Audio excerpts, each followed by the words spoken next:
নেতৃত্ব দেওয়ার যোগ্যতা আমাদের নেই, পরিপক্ব হতে সময় লাগবে। নেপালের জেনজি। বিস্তারিত দেখুন অগ্রযাত্রার ডেস্ক রিপোর্টে। জেনজির নেতৃত্বে সরকার বিরোধী বিক্ষোভে উত্তাল হয়ে উঠেছিল নেপাল। তার ফলে পদত্যাগ করেছেন দেশটির প্রেসিডেন্ট, প্রধানমন্ত্রী সহ অন্য অনেক মন্ত্রী। কিন্তু অস্থিরতা এখনও কাটেনি।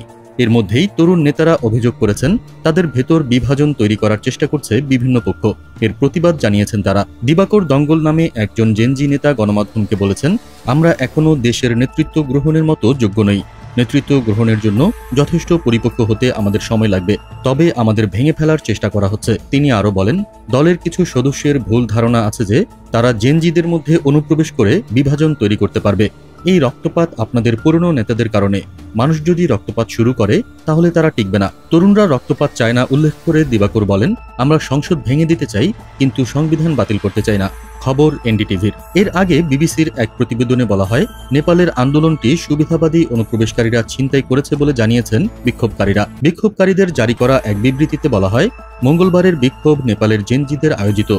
এটি একটি স্পষ্ট দৃষ্টিভঙ্গি নিয়ে পরিচালিত হয়েছিল, জবাবদিহিতা, স্বচ্ছতা এবং দুর্নীতির অবসান। আমাদের আন্দোলন অহিংস ছিল, এখনও আছে এবং শান্তিপূর্ণ নাগরিক সম্পৃক্ততার নীতিতে প্রথিত।